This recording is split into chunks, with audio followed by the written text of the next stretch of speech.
नमस्कार श्रोताओं, जैसा कि आप सभी को मालूम है कि 16 मार्च को भारत निर्वाचन आयोग द्वारा लोकसभा चुनाव 2024 के लिए आदर्श आचार संहिता लागू की गई है। देश भर में 7 चरण में मतदान होना है।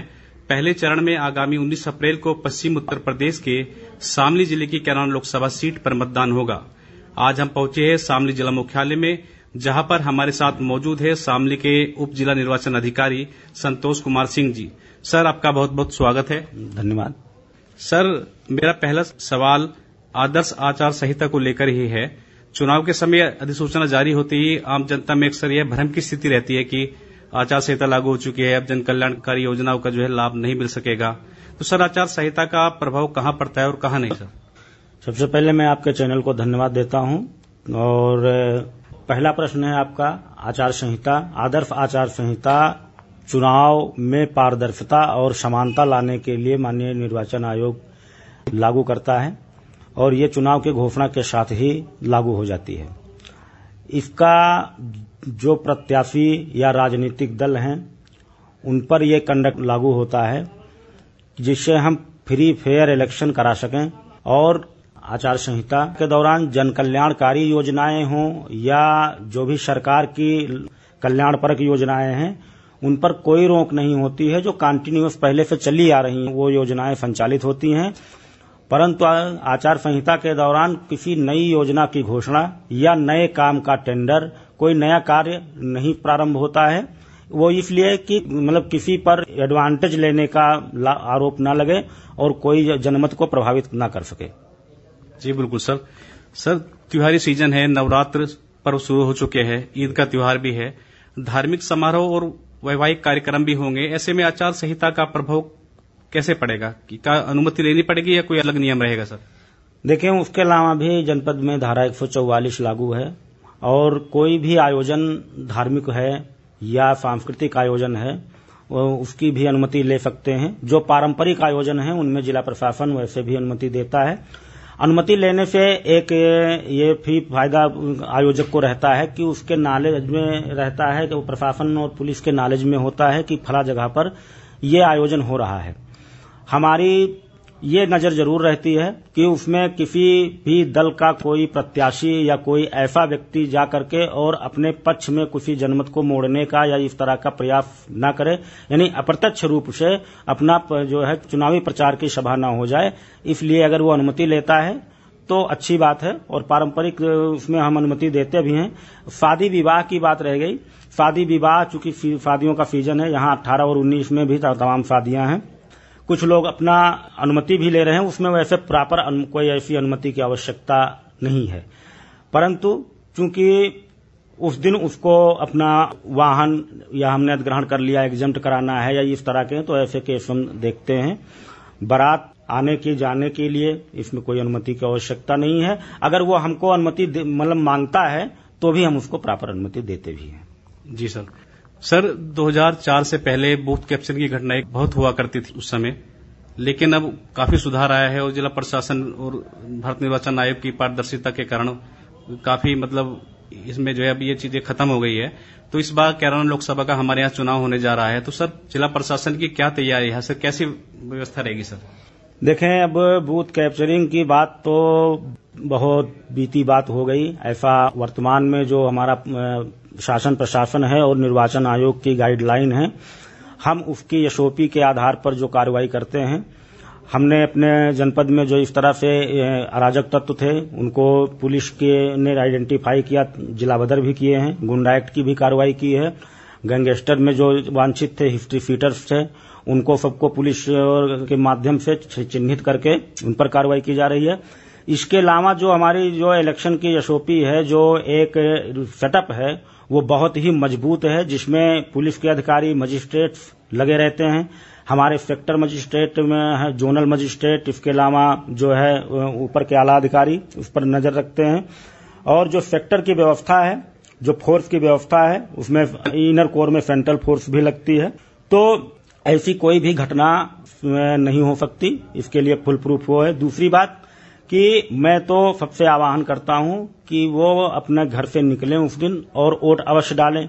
हमारे पास में उसके लिए पूरी तैयारी है, पूरी तरह से हम लोग मुस्तैद हैं।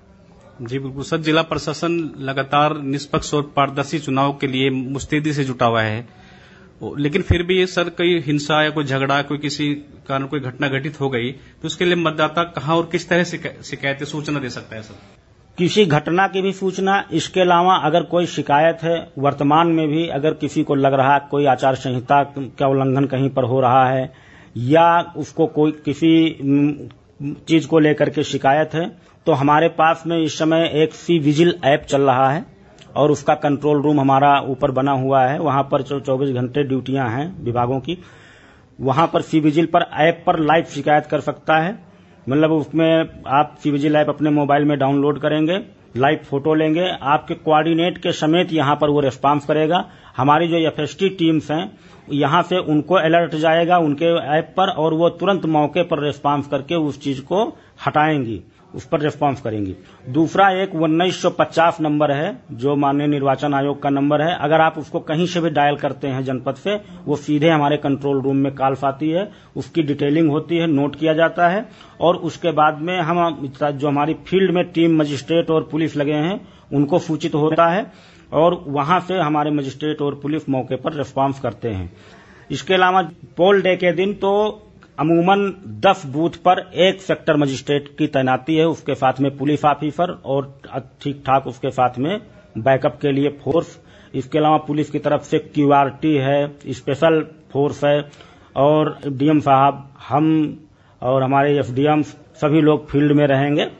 तो एक बहुत ही व्यापक इंतजाम किया जा रखा है। जहां बड़े ज्यादा भीड़ वाले बूथ हैं वहां पर सीसीटीवी कैमरे और वीडियोग्राफी भी की व्यवस्था है। इसके अलावा निर्वाचन आयोग के निर्देश के आधार पर ये करीब 60% से अधिक बूथों पर हम लोग वेबकास्टिंग लगा रहे हैं, जिसका लाइव प्रसारण हम यहां पर देखेंगे अपने कंट्रोल रूम में और उसका लिंक ऊपर भी शेयर किया जाएगा जो निर्वाचन आयोग में और हमारे लखनऊ में सीओ सर के ऑफिस में भी उसका डिस्प्ले होगा। यानी हर एक बूथ पर हमारी तगड़ी नजर रहेगी, सभी अंडर सीसीटीवी और या अंडर जो सर्विस लाम्स रहेगा। कोई भी बूथ इस तरह से खाली नहीं रहेगा कि जहां पर ये व्यवस्थाएं ना हो।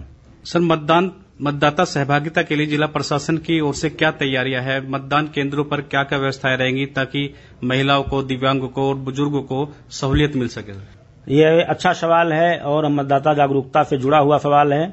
हमारा जनपद मतदाता जागरूकता के तमाम कार्यक्रम करते रहता है। अभी भी हम एक 10 दिवसीय पूरा कार्यक्रम चला रहे हैं मतदाताओं को जागरूक करने के लिए। इसी में दिव्यांग मतदाता, महिला मतदाता और इसके अलावा बुजुर्ग मतदाता, इन लोगों के लिए हम विशेष बूथ बना रहे हैं। एक तो मॉडल बूथ, महिला स्पेशल बूथ और दिव्यांग जन स्पेशल बूथ। ये हम 3 प्रकार के बूथ तीनों विधानसभाओं में 3-3 बना रहे हैं मॉडल के फॉर्म में। इसके अलावा भी नगर पालिकाओं में योज को और सबको निर्देशित कर रखा कि वो ज्यादा से ज्यादा बूथ पर फैसिलिटी उपलब्ध कराएं। वहां पर पीने का पानी, बच्चों के लिए खेल क्रेच और व्हील चेयर इत्यादि की व्यवस्था वहां पर कराई जा रही है और एक अच्छा वातावरण दिया जा रहा है जिससे शहर के लोग भी घर से निकलें और अपना मत का प्रयोग करें।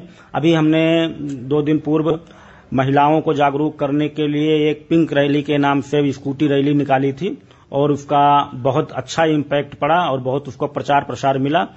तो इस तरह से हम लोग डेली भिन्न भिन्न कार्यक्रमों के माध्यम से, स्कूलों में बच्चों के माध्यम से और जो स्वयंसेवी लोग हैं उनके माध्यम से लगातार हम और जिला प्रशासन सभी हमारे अधिकारी ये मैसेज लगातार दे रहे हैं कि वो अपना मतदान अवश्य करें, उस दिन घर से बाहर निकलें और लोकतंत्र की मजबूती के लिए मतदान बहुत आवश्यक है। ये हमारा बहुत बड़ा महापर्व है। सर, मतदान के समय अक्सर फर्जी मतदान की शिकायतें मिलती रहती है। हमारे क्षेत्र में घूंघट व पर्दे की परंपरा है। जो महिलाएं वोट डालने पहुंचेगी तो वह सही है या नहीं, इसकी पहचान के लिए क्या प्रबंध किए गए? ये समस्या आती है, लेकिन इसके लिए हम महिलाओं की चेकिंग फेस्टिंग के लिए अलग कॉरिडोर बनाते हैं और उसमें हम अपने आंगनबाड़ी यानी महिलाओं की चेकिंग महिला से ही होती है। उनकी पहचान को कराना सुनिश्चित किया जाएगा।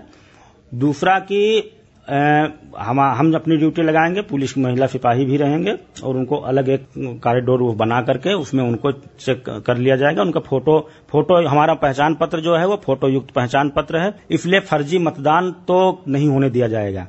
दूसरा कि ऐसे भी शिकायत मिलती है कि मैनिपुलेट करके कुछ आईडी, मतलब क्योंकि पहचान जो होनी चाहिए, कोई आई कार्ड होना चाहिए जो चिन्हित है उसमें से, वो आई कार्ड और वोटर लिस्ट में नाम।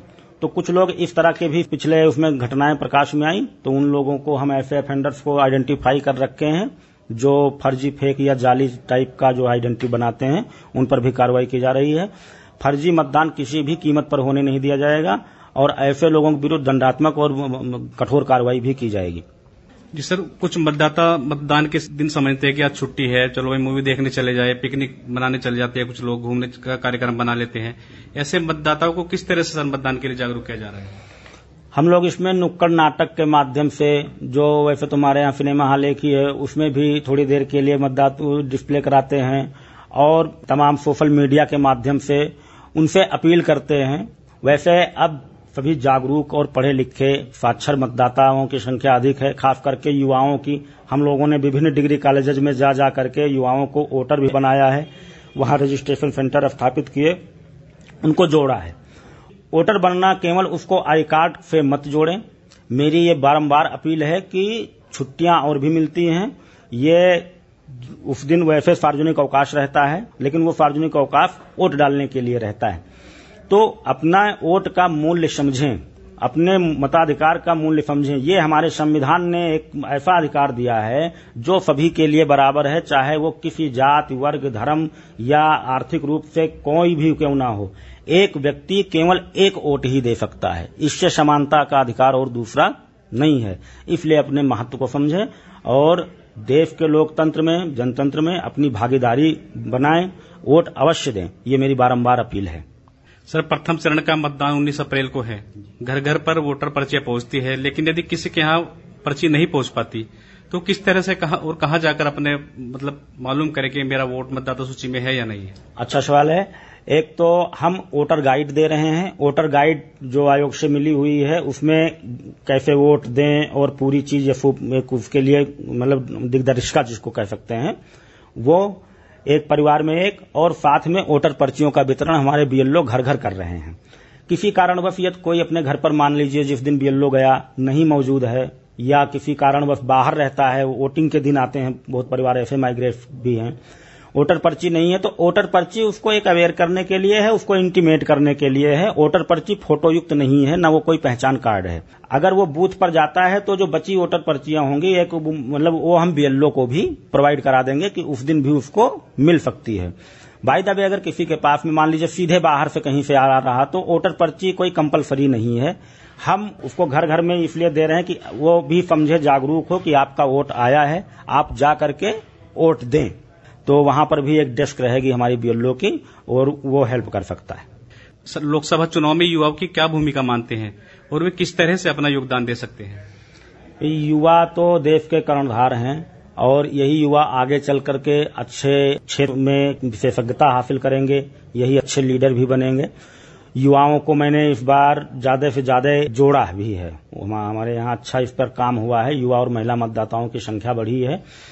तो मेरी वही अपील है कि युवा मतदाता, क्योंकि वो पढ़ा लिखा वर्ग का मतदाता है, स्कूल कॉलेज में पढ़ता है, सही और गलत चीजों को समझता है, और वो अगर बूथ पर वोट देता है तो वो निश्चित रूप से एक सही दिशा में, सरकार चयन करने की सही दिशा में वोट अपना करेगा और इससे हमारे लोकतंत्र को मजबूती मिलेगी। मैं सभी युवाओं से, युवतियों से अनुरोध करता हूं कि वो वोट अवश्य दें। चलते चलते आप आकाशवाणी के माध्यम से श्रोताओं को क्या संदेश देना चाहेंगे? मेरा यही संदेश है कि चुनाव का पर्व देश का महापर्व है और हमारे देश का गर्व है। हमारे यहाँ तो हमारे जनपद में 19 तारीख को चुनाव है। इसी प्रकार पूरे भारत में चुनाव है। जो भी आपके चैनल के माध्यम से मेरी बात सुन रहे हैं, मैं उनसे ये अनुरोध जरूर करूंगा कि वो जिस दिन उनके बूथ पर वोटिंग डे हो, पोल डे हो, उस दिन वो परिवार समेत उत्साहपूर्वक माहौल में उत्साहित होकर के जाएं और अपने मताधिकार का प्रयोग करें। मेरी यही सबको शुभकामना भी है और इस महापर्व की बधाई भी है। जय हिंद, जय भारत। जिले में सकुशल, निष्पक्ष और शांतिपूर्ण तरीके से मतदान कराने को लेकर जानकारी दे रहे थे शामली के उप जिला निर्वाचन अधिकारी संतोष कुमार सिंह जी। सर, धन्यवाद आपका। धन्यवाद।